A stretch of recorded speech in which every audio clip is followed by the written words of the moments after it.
I was driving through the Japanese countryside late one night. I mean, truly in the middle of nowhere, miles from the nearest town. Oh, hey. It was pitch black, totally silent, completely isolated.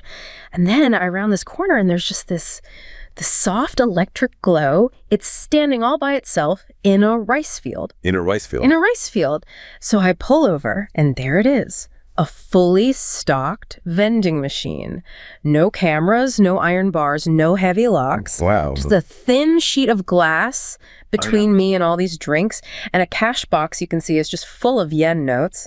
And it felt almost reckless. Yeah, I can imagine. Standing there in the dark, my first thought was just how easy it would be. You know, take a rock, smash the glass, and just empty the thing. Right. In almost any other country, that machine would be a magnet for vandalism. It would be gone in hours. It was just unnervingly vulnerable. Mm-hmm.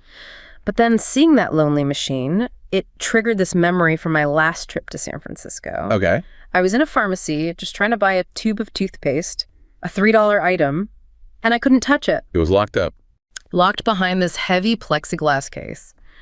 I had to press a button, wait 10 minutes for a tired employee to come over with this huge ring of keys, basically treating me like a potential thief before I'd even spent a dime. Yeah. And the contrast between those two moments, it just hit me so hard. On one side of the world, a machine full of cash sits totally unguarded and safe. On the other, you have basic hygiene products fortified like they're the crown jewels. This is an incredible image. And it made me realize, you know, we're not just looking at different retail strategies here. These two things, the vending machine and the locked up toothpaste, they're actually a physical measurement of a society's soul. This is the vending machine index. And what it says about where we are civilization-wise, it's actually terrifying. That is a tremendously powerful way to frame it. The vending machine index. It perfectly captures this really abstract concept we call trust capital. Trust capital. Yeah, it's that invisible, unspoken agreement that lets complex modern life just work. If you have to lock up toothpaste, you've lost something absolutely fundamental. So that's our mission for this deep dive. Exactly. We need to move past the initial awe of that unguarded machine and really look beneath the pristine surface of Japan. We have to understand the underlying architecture of that trust. So the social contracts, the demographics. All of it. The social contracts, the often very difficult demographic realities, and crucially, the political and cultural trade-offs that are involved in maintaining a society that's this cohesive. Because like you said, that high level of trust, the kind that makes a cash machine safe in a dark field, that doesn't just happen by accident. It's built. It's built, and it requires mechanisms, both cultural and political, that we really need to understand. Okay, so let's unpack this. Let's start with the physical evidence that defines this index. The sheer, just unbelievable abundance of these machines. This is section 1, the physical evidence of high trust. Right, and the statistics are, they're almost comical in how extreme they are. How so? Japan has the highest vending machine density on the planet. We're talking about 1 machine for every 23 people. 1 for every 23. That's staggering. It is. And they're selling everything. Not just drinks and snacks, but hot food, flowers, all sorts of things. They're just omnipresent. And they all operate on this structural assumption of absolute unwavering trust. What do you mean by their structure? Well, just look at how they're designed. They prioritize efficient transaction. They're not built like vaults. There's minimal external fortification because they're not protected by steel. They're protected by this massive, invisible social shield from the population around them. And the data backs this up, right? The actual crime rates. Oh, completely. Yeah. The data confirms that Japan's rates of petty property crime and vandalism are consistently among the absolute lowest in the developed world. That quiet reliability, the fact that things just don't get destroyed, it forces you to look elsewhere at what some have called the creeping barbarism of the West, where public goods are treated as disposable or even as hostile targets. And that immediately brings scholars to the core reason they always cite for this: homogeneity. Right. It's the first and most powerful argument. The idea is that a profoundly shared ethnic and cultural identity, it naturally fosters this deep sense of collective ownership. It's ours, not theirs. Exactly. When something like 98% of the people around you share fundamental values, language, cultural references, public property isn't seen as some adversarial thing belonging to the state. It's seen as ours. and you don't graffiti or neglect something you feel a shared responsibility for. It insulates the infrastructure from that resentment you see in more fractured, low-trust societies. Precisely. That resentment where public goods are seen as belonging to them, a distant, maybe even antagonistic government or another group, that's the default assumption elsewhere. And you see this play out not just with vending machines, but in, the almost obsessive maintenance of all public infrastructure. Which brings up that amazing story about Thomas, the Chicago architect, visiting Osaka. It's such a perfect illustration of this dividend of cohesion in action. So set the scene for us. So Thomas, he arrives from Chicago with the weary expectations of a guy who designs things in a city where decay is just a given. Vandalism is something you literally put in the budget. It's a line item. It's a line item. And he's riding the Hankyu commuter line. This isn't some high-speed tourist train. It's the daily workhorse of the city. Yeah. And he's just struck by the quality. High-grade, olive green velvet seats, spotlessly clean.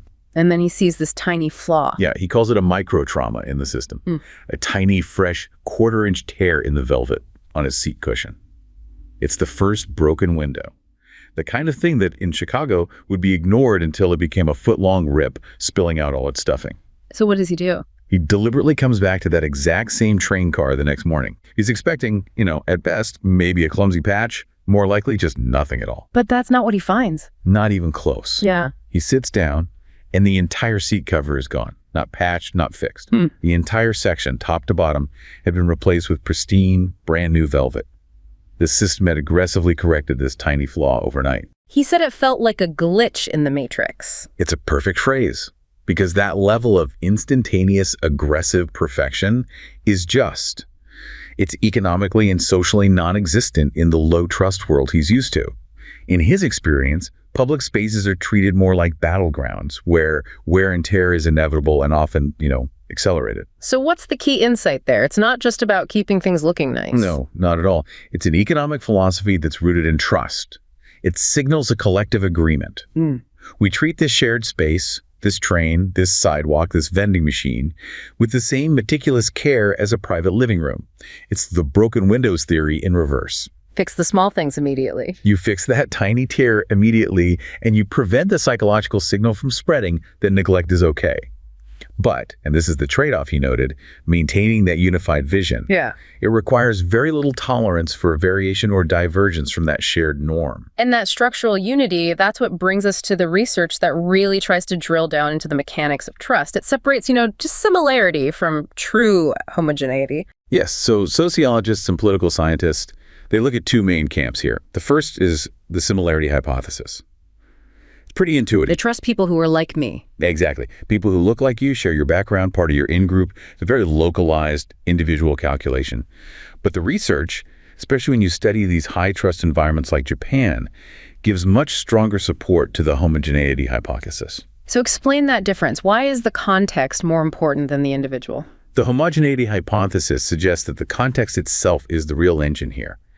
In a highly homogeneous society, you have, by definition, low levels of social conflict and really dense overlapping social networks. Okay. So this creates an environment where you're not just calculating if you can trust the person next to you. You just expect trustworthy behavior from everyone, regardless of your own specific position. Why? What's the mechanism? Because the entire environment consistently signals that these uniform, positive, compliant expectations are in place. The cultural consensus is so powerful that the vending machine, standing all alone, is stable and predictable because the society around it is stable and predictable. The high-trust environment becomes a self-fulfilling prophecy. And if we flip that, if we look at the other side of the vending machine index, you immediately see how fragmentation and low trust they destroy public goods. And the sources give us some really stark examples from the U.S. and from Africa. They do. The U.S. historical context, especially after the 1954 Brown v. Board of Education ruling that ended legal segregation, it's a textbook case of how ethnic division can instantly erode shared investment. This is the white flight phenomenon. It is, and it wasn't just people physically moving. It was a withdrawal of political and financial consent for shared public resources. How did that play out? Well, as black populations increased in certain areas, especially in cities, many white families moved to the suburbs, or they just turned to private institutions like private schools. But crucially, because that community historically held most of the political and financial power, Their exit pulled all the funding out. Exactly. Their exit led to a marked, immediate reduction in funding for public schools. The perception of a shared interest just dissolved. The thinking becomes, why should I fund a school system if my kid doesn't go there, or if I feel like the beneficiaries aren't from my group?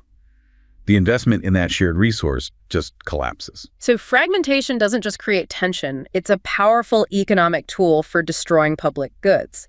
And this gets even more compounded in certain political contexts in Africa, which rely on something the sources call geoethnicity. Geoethnicity, right. That refers to ethnic groups being really closely tied to specific territories or regions. Yeah. And when you have that alignment, political power becomes intensely zero-sum. And leaders are just trying to hold on to power. Overwhelmingly. Their main goal is to maximize their time in office and maintain political stability. And how do they do that? They recruit and allocate resources directly to their own in-group. So they disproportionately hire from their own ethnic groups or supporting groups and offer what are called patronage goods. Precisely. These are resources, jobs, opportunities channeled directly to their base, often at the expense of national efficiency. The problem is, this means resource allocation is dictated by political necessity and ethnic ties, not by need or economic return. And the sources give the example of Kenya under the Moi regime. Yes, when Moi followed Kenyatta, that transition made the mechanism of patronage startlingly clear. What happened? The new administration just fundamentally shifted the composition of the cabinets, the senior civil service, the military leadership, deliberately removing members of the previously dominant ethnic group and awarding those positions to members of Moi's group and his home province. Where the leader's group lives is where the roads get repaired, where the new hospitals are built. And the economic fallout from that political move is just devastating for the public sector. Oh, completely. Because taxpayers who aren't part of the ruling coalition, they immediately feel like they're paying into a system that only benefits others. It's a profound collapse of what's called exchange equity. My taxes aren't buying me services. Right. If I'm a diligent taxpayer, but I watch the government spend the road maintenance budget exclusively in the president's mother's province, I stop seeing my taxes as an exchange for public goods. Voluntary tax compliance just plummets. Why would I cooperate with a state that I feel is hostile or that excludes me? So when the central government fails because of this fragmentation, what fills that void? Self-provision. People fall back on the small, localized, high-trust networks that do work for them, their ethnic group or their hometown association. And these associations become like mini governments. They do. They're often funded by professionals in the cities or by the diaspora, and they become the de facto development agencies for their ancestral regions. They pool their own resources, which is basically a voluntary tax, to build the essentials. The schools, the hospitals, the water facilities, the roads that the central government has failed to deliver. So in the U.S. case, fragmentation leads to the privatization of public goods, like private schools.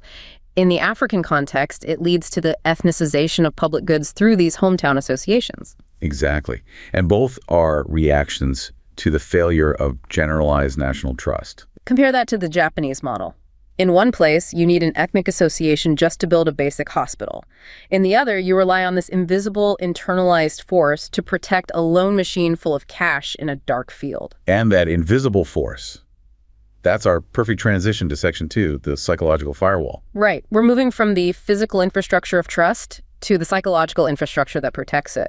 So instead of iron bars, Japan uses something far more powerful, which is social norms. It is the ultimate defense system. Because the Japanese model of civil obedience, it's not primarily about submitting to authority or fearing the police. It's rooted in a deep, collective, internalized investment in what we call social capital and just the operational efficiency of daily life. The goal is to avoid being the weak link in the chain. And the absolute core concept that drives this entire engine of social order is mewaku. Mewaku. It's this deep-seated, often paralyzing aversion to causing trouble or inconvenience to others. So it's more than just being polite. Oh, much more. Mewaku elevates minor carelessness. A piece of litter, a slight delay, a noisy phone call on the train. It elevates that into a serious moral and social transgression. It's the polar opposite of, say, the radical individualism you see in the West, which might prioritize personal freedom over collective comfort. So if you vandalize that vending machine, it's not just illegal. It's a profound mewaku offense. It inconveniences the repair worker, the next person who needs a drink, and it stains the communal space, which everyone considers collectively owned. So the fear isn't really of the police or a fine, it's of silent social judgment. Exactly. And we see this psychological burden perfectly encapsulated in the story of Kenji, the salaryman in Tokyo, who gets stuck with a sticky wrapper. Right, tell us about Kenji. So Kenji is your typical salaryman. He's impeccably dressed, carrying an expensive work bag. One humid evening, he buys a sweet bun, eats it, and is immediately confronted with the reality of urban Japan. There are almost no public trash cans. And that's a deliberate policy, right? It is. It's been sustained since the 1995 sarin gas attacks, designed to prevent the placement of anonymous containers that could hide a bomb. So now this sticky plastic wrapper has become this psychological hot potato for him. It has. In a low-trust city, that wrapper goes in the gutter, under a bench, left on a train seat. But for Kenji, the concept of mewaku is like a physical constraint. He's paralyzed by the thought of causing trouble. Completely. Imagine the tiny internal calculation he's doing. If he throws it on the ground, some anonymous, overworked city employee has to clean it up. That act would mark him as someone who disrupts the social harmony. So the sources describe him meticulously wrapping the sticky plastic in a tissue. And then what? Then he carefully places it inside his pristine leather work bag, agonizing over the tiny risk of ruining the bag's lining.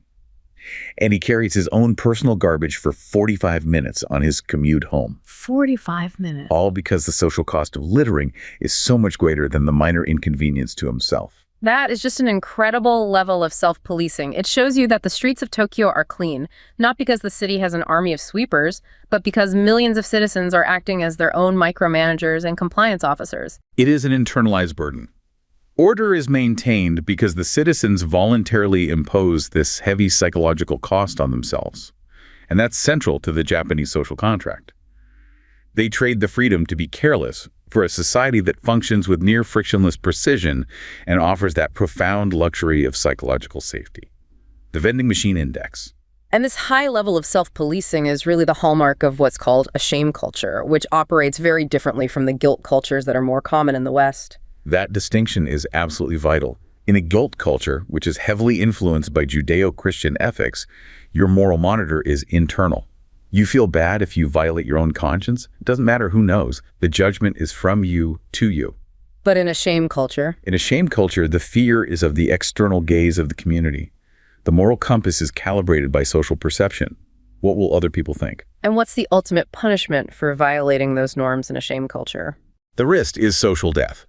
If you're publicly marked, judged, or exposed as someone who disrupts harmony, that social exclusion, being designated an unreliable part of the collective, is a fate often considered far worse than any financial or legal punishment. So the temptation to steal from the vending machine is outweighed by the fear of being seen as a selfish person. Easily. That machine is safe because millions of Kenjis would rather carry sticky trash for 45 minutes than risk being perceived as the person who disrupts the elegant order of things. That is a staggering psychological investment in the collective. But now, this highly cohesive system, you're protected by mewaku, it's facing its greatest structural challenge: demographic decline and an aging population. Which leads us right into Section 3, the paradox of well-being and the trade-off of decline. Yes. Japan is aging at the fastest rate of any country in the world. And in many Western countries, aging is framed almost exclusively as a fiscal problem, a burden on healthcare, a burden on pensions. But Japan's culture seems to offer a different, more integrated approach, something framed as elegant decline. It is. And the sources provide this beautiful illustration of that cultural integration embodied by Mr. Sato, the 74-year-old Kyoto taxi driver. The image is so perfect. It is. He drives a perfectly maintained car, he wears these pristine white gloves, and he does his job with this methodical precision.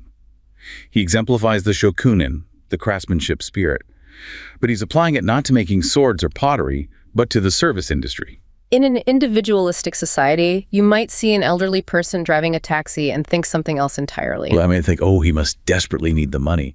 But in the Japanese context, the system is designed to provide the elderly with dignity and a continuous, meaningful role in the collective. Aging isn't treated as a phase of removal or obsolescence, but as a phase of continued, high-quality contribution. The culture wants to keep the elderly contributing, but we need to look at how this collective focus affects the individual's psychological well-being, especially when you compare it to a highly individualistic system like the U.S. Right. And researchers did exactly that. They did a cross-cultural comparison of psychological well-being across different age groups using these 6 scales of what's called eudaimonic well-being. So what's the baseline finding? The baseline is that overall, U.S. adults generally rate nearly all aspects of this. Things like autonomy, environmental mastery, higher than Japanese adults. Why is that? Well, there are a few reasons. The scales themselves were developed in the U.S., so they have an inherent bias toward independent cultural values. And U.S. cultural norms just encourage more positive self-presentation. So we have to look not at the absolute scores, but at the age trajectory within each culture. And when you do that, specifically on the metric of personal growth, the feeling that you're still developing your talents, you find a really profound cultural difference. A huge one. In the U.S., self-ratings on personal growth generally show a decline with age. They drop noticeably from midlife to older adulthood. It reflects this problem known as structural lag. The idea that our social institutions, careers, education, they just haven't adapted to longer lifespans. They leave older adults without structured opportunities for continued development. The system basically says, you've peaked, you're done. But Japan's age-supportive culture seems to actively fight against that decline. It does. The research shows that older adults in Japan actually score higher on personal growth than their midlife counterparts. Higher. That's amazing. It's a remarkable cultural achievement. The Japanese cultural valuing of maturity, of wisdom, and the philosophical traditions that see aging as a time of continued refinement. It all translates into a sustained perception that you are still developing your talents and capabilities late in life. Mr. Sato, in his taxi, he isn't just working. He's continually refining his shokunin spirit. But this cultural support system, it doesn't solve every psychological challenge of aging. There's one area where both cultures really struggle. Yes. The decline in purpose in life. Which is what, exactly? It measures having goals, a direction, a feeling that your life is meaningful. And this metric shows significantly lower scores with age in both cultural contexts. It's a universal decline. It is, and it strongly reinforces that concept of structural lag. Yeah. It points to a common failure across all technologically advanced societies to provide structured, meaningful, purposeful roles for elders once their main career and family duties wind down. So it sounds like whether you're in an interdependent or an independent society, once you're off that main track, both systems struggle to tell you why you're still there. That's a perfect way to put it. The challenge of finding purpose is systemic, and it resists any easy cultural fix. Okay, what about social relations? You'd think, given Japan's foundation in interdependence, that Japanese elders would have way higher scores here. And they do rate social relations higher overall, but the age trajectory is really counterintuitive. Well, the difference is really prominent among younger adults, which reflects the tightness of that social web during your primary working and family years. But older Japanese adults actually report lower interpersonal well-being compared to their younger selves. Wait, lower? Yeah, their scores converge much more closely with the U.S. older adult experience later in life. That doesn't make sense. If the culture is so social and integrated, why would elders feel less connected? Are they just getting lonely? The researchers propose a fascinating explanation. It might be the cost of gaining freedom. Freedom from what? Freedom from the intense social obligations of their younger years. School, career, raising a family, the constant burden of mewaku. When elderly Japanese are finally free from those cultural and social constraints after retirement, that freedom paradoxically seems to lead to a decrease in their social focus. So they're free to prioritize themselves. Exactly. They're finally free to focus on their own internal life, which results in lower reported interpersonal well-being compared to their younger, highly constrained selves. They are free to be careless about some social obligations for the first time, and that seems to reduce the intensity of their social bonds. So the high-trust society maintains its infrastructure. It even structures aging to maximize personal growth. But the price is that when that intense social pressure is finally off, social investment diminishes. Precisely. The psychological burden required to keep the vending machine safe is immense. And when you finally earn the right to put that burden down, you also put down some of that enforced social connection. Is there any good news from the data?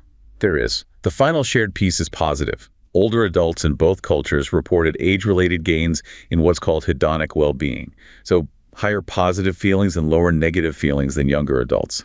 General contentment seems to rise universally with age. That's a good place to pause. So Japan's cultural framework has clearly informed its political and logistical response to this aging crisis. And that leads us straight into Section 4, the global crisis of long-term care and policy solutions. Right. This is where cultural philosophy meets concrete policy. And the scale of this challenge is just massive. Population aging isn't just a regional thing. It's a looming global crisis. What are the numbers? We are projecting an average increase in the demand for care of 47% between 2020 and 2040 across developed nations. 47% in just 20 years. That sounds completely unsustainable for current systems. It is, and that increase is most acute in countries that are aging fast and have a high prevalence of disabilities among the elderly. Think Southern and Eastern Europe. Is there a way to lessen that impact? Yes. Countries that have invested heavily in public health and so have a low share of their elderly population with disabilities, they can significantly moderate that growth. Countries like Switzerland and the Netherlands. Okay, so the sources outline 4 major systemic challenges that all long-term care systems are facing. Let's break those down. The first, and maybe the most immediate, is workforce shortages. Care is just inherently labor-intensive, yet in most developed countries, the care workforce hasn't grown fast enough to keep up. And this massive stagnation, it's the source of profound social and economic costs. And those costs aren't just in the public budget. They get shifted onto informal caregivers. Overwhelmingly, the burden shifts onto spouses, children, other family members, and it's overwhelmingly women who have to step in. And that has a huge economic cost. These caregivers are forced to reduce their work hours, which impacts GDP and their own careers. The care workforce shortage is also a labor force participation crisis for women. Okay, the second big challenge is skill requirements. This gets at the quality of the care itself. Yeah, the training requirements for personal care workers are often alarmingly low, even though they're performing critical health monitoring tasks. And specialized geriatric training for nurses is often lacking, which is catastrophic when you're dealing with complex conditions like dementia. And low pay and low respect don't help. It creates a vicious cycle. The low pay and low social respect for these demanding jobs leads to high turnover, which just further impairs the quality of care. Challenge number 3, access and eligibility. How do you decide who gets care? It's a massive administrative struggle, especially as the nature of what it means to be impaired is changing. Historically, systems focused on physical limitations. But with the rise of cognitive impairments like dementia, those old criteria are just outdated and inadequate. So people fall through the cracks. They do. Before major reforms in places like Germany and Israel, many systems allocated insufficient benefits because their definitions were too rigid. You'd get inadequate care for someone with high cognitive needs, but maybe only moderate physical needs. And finally, the 4th challenge, which is the eternal balancing act. Cost control versus quality. This is the zero-sum game for policymakers. If you try too hard to keep costs low, you jeopardize quality. You create understaffing, rushed service. Insufficient public funding often leads to cost shifting, pushing acute cases into the more expensive regular healthcare sector. And if it's too decentralized, then you get huge variations in care. If long-term care funding depends on municipal budgets, a rich town gets great care, and a poor, fast-aging rural town gets substandard care. Okay, so what are the solutions? How are countries trying to tackle that first problem, the workforce shortage? They're focusing on making the care profession more attractive and also widening the recruitment net. So Germany, for example, introduced minimum wages and measures to improve family-work compatibility. It signals that society values the work. Japan had a different approach. A very Japanese approach. They launched targeted training programs for the unemployed, quickly turning hundreds of thousands of previously unutilized workers into certified care professionals. It draws on that same communal spirit. While other countries just rely on foreign workers. Right, like Israel and the Netherlands, which solves the labor shortage. But that requires really strict ethical standards for recruitment and integration to avoid exploitation. And how do you address the low skill requirements? Through regulation and curriculum reform. South Korea introduced licensing for personal care workers to ensure a baseline competency. Germany created a new, comprehensive nursing curriculum that combines general, geriatric, and pediatric nursing into one path. The goal is to produce highly skilled, versatile workers who have better career prospects and can handle the complexities of elder care, which then reduces that cripplingly high turnover. This brings us back to Japan, whose policy solutions are probably the most comprehensive attempt to solve all 4 of these challenges at once. We need to get into their vanguard solution, the community-based integrated care system. This system, which became national policy in 2012, is genuinely revolutionary. Its entire philosophy is rooted in that high-trust cultural premise of collective responsibility and community care. And its core mission is seamless integration. Exactly. Connecting all available community resources, hospitals, welfare facilities, home visit care, even informal neighbor support into one fluid system. And the big emphasis is on keeping people in their homes. Precisely. The goal is to deinstitutionalize care, reduce the reliance on costly, impersonal facilities. It provides medical, long-term, and social services seamlessly tailored to the individual. The most interesting part is its origin story. It didn't start in some wealthy Tokyo research lab. It was pioneered in a resource-limited rural town called Mitsugi. The Mitsugi model was born out of crisis, right? They hit the aging problem 20 years before everyone else. They did.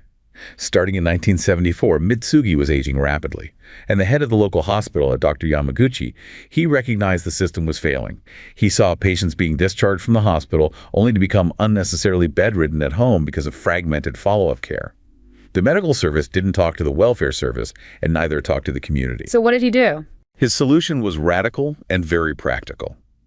First, he started robust home-based care doctors and therapists making routine visits. But the most critical thing he did was he physically moved the municipal welfare department right into the hospital's health management center. He just merged them. He merged them. He eliminated the bureaucratic silos. Medical and welfare staff were forced to collaborate daily. It allowed for rapid, seamless coordination of everything preventative, medical, and welfare services. In a big city, this would have been impossible. But in a small rural town, it was achievable, all driven by this one innovative leader. And the results were concrete and measurable. Totally. The first major achievement was the reduction in avoidable functional decline. Mitsugi's proportion of bedridden elderly dropped and stabilized at a strikingly low 1%, completely defying the national trend. Oh. Largely through those sophisticated home visit services that actively prevented common bedridden conditions like aspiration pneumonia through professional collaboration. And they didn't just save lives, they controlled costs. They did. Mitsugi saw a significant slowdown in the rise of geriatric medical care costs, keeping them well below the prefectural average.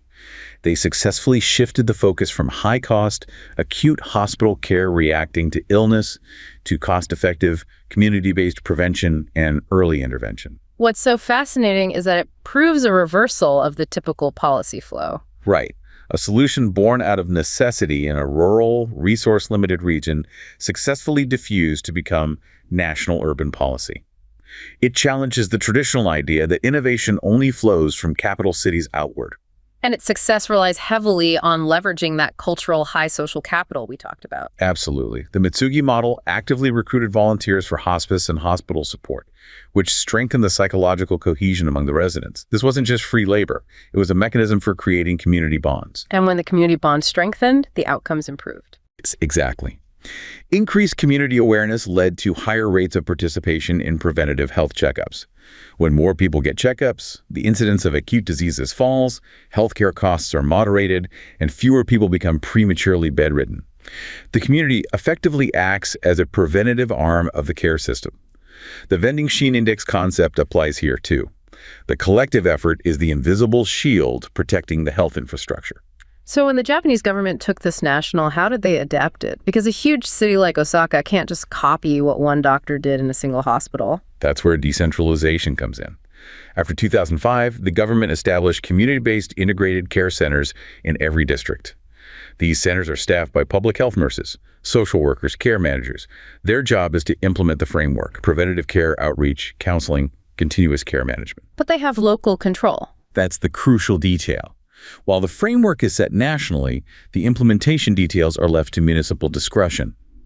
This allows communities to tailor the system to their local scale, their existing resources, their demographic realities. It acknowledges the difference between Mitsugi and Tokyo. Before we wrap up, we touched on cost control and the 4 global challenges. What are the specific mechanisms other countries use to try and keep long-term care costs manageable? It's notoriously difficult, but there are 2 main approaches: regulation and decentralization. In Israel, the National Insurance Institute issues tenders for care providers where they specify wages and standards. That allows the government to control costs through contract management. They set the price and the quality benchmark. And the decentralization approach? The Netherlands, for instance, decentralized non-residential care, giving management to insurers and municipalities. The theory is that competition among providers can modestly lower prices. But there's a big catch. A huge one. The sources emphasize that competition only maintains quality if you have strict quality controls in place, and if there isn't a supply shortage. In a care shortage environment, competition just ends up lowering wages and quality. This entire deep dive has been a remarkable look at the interplay between culture, infrastructure, and policy, all seen through the lens of the vending machine index. It really has. We've analyzed two fundamentally interwoven stories: the immediate physical reality of that index, the unguarded cash box, and the profound long-term civilizational challenge of population aging. And they are inextricably linked by that concept of collective obligation. So the synthesis is clear. The pristine, almost frictionless functioning of a high-trust society like Japan, it's not some happy accident. It's not a sign of simplicity. It is the result of these deeply internalized cultural obligations, mewaku, the mechanism of shame, the strength of homogeneity, that all act as this invisible, resilient social contract. And that resilient cultural foundation is then expertly leveraged by proactive social engineering. The community-based integrated care system, born in a rural town and scaled nationally, is a perfect example of successfully applying community ownership and collaborative principles to manage existential problems like demographic decline with, remarkable grace and efficiency. So the vending machine index, it ultimately measures the societal decision that every nation, whether it's implicit or explicit, has to make. Maintaining high trust requires high obligation. Every country decides the level of individualism versus collective responsibility it's willing to tolerate. And that unguarded machine in the rice field. It's a monument to the dividend of that collective choice. It measures nothing less than the distance between the luxury of psychological safety and the path towards civilizational decay.